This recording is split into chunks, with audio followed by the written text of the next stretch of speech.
مرزا غلام احمد قادیانی کی تعلق سے آپ القادیانی علامہ احسان علی ظہیر کی کتاب القادیانیہ پڑھی، اس میں انہوں نے اخبارہ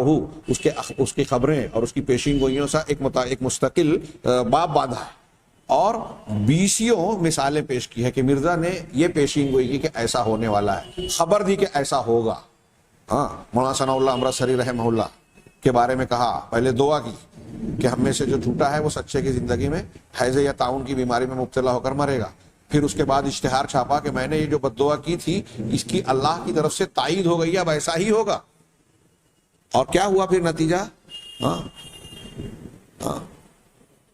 1908 میں مرزا غلام احمد قادیانی،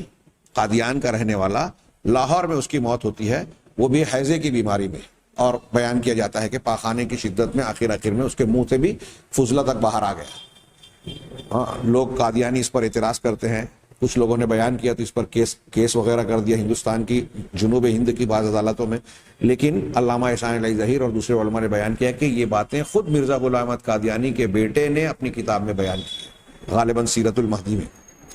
اور انہوں نے حوالے پیش کیے ہیں، بیان کیا ہے۔ اللہ تبارک و تعالیٰ نے دکھا دیا۔ پھر اس کی جھوٹی نبوت اس طرح بھی ظاہر ہوئی کہ سچا نبی جہاں وفات پاتا ہے وہیں دفن کیا جاتا ہے۔ یہ لاہور میں مرا اور ٹرین کے ذریعے سے، جس کو مرزا صاحب جو ہے مرزا جو ہے شیطانی سواری کہتا تھا، ٹرین کے ذریعے سے اس کی لاش قادیان لائی گئی، حیضے میں مرا۔ اللہ تبارک و تعالیٰ نے اس کی یہ دعا تو قبول کی کہ سچا اور جھوٹا ظاہر ہو جائے دنیا کے سامنے، یہ دعا قبول کر کے اس کے جھوٹ کو ظاہر کیا۔ مولانا ثناء اللہ امرتسری نے آمین کہا تھا اس کی اس بد دعا کے سامنے آنے کے بعد۔ مولانا ثناء اللہ امرتسری، مولانا محمد حسین بٹالوی، یہ جو رد قادیانیت کے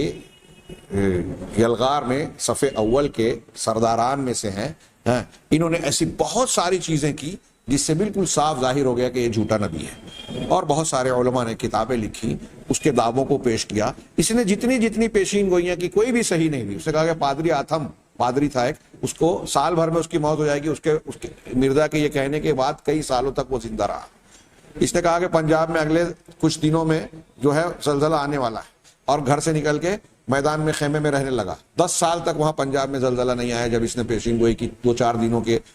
فاصلے سے۔ ایسی بہت ساری باتیں، یہ اللہ کی طرف سے اظہار ہے کہ جھوٹا نبی اگر دعا بد دعا کر رہا ہے تو اللہ تبارک تعالیٰ اسے قبولیت نہ دے کر بتا رہا ہے کہ اللہ تعالیٰ اس کی تائید نہیں کر رہا ہے، اور سچا نبی جب کوئی دعا کر رہا ہے تو اللہ تبارک تعالیٰ اسے شرف قبولیت بخشتا ہے، لوگوں کے سامنے ظاہر ہوتا ہے کہ اس نے جو مانگا تھا اللہ نے وہ دے دیا، اسے قبول کر لیا، تاکہ لوگوں کو پتہ چل جائے کہ اللہ تعالیٰ کی جانب سے اس کی تائید ہو رہی ہے۔ ایسی کچھ مثالیں انشاءاللہ کچھ گزر چکی ہیں، اگلے درس میں ہم 2-4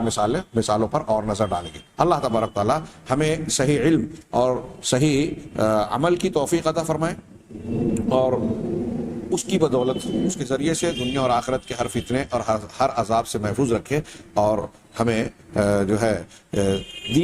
دین کی خدمت پر زندہ رکھے، اور اسی پر ہمیں اس دنیا سے اٹھائے۔ وآخر دعوانا ان الحمد للہ رب العالمین۔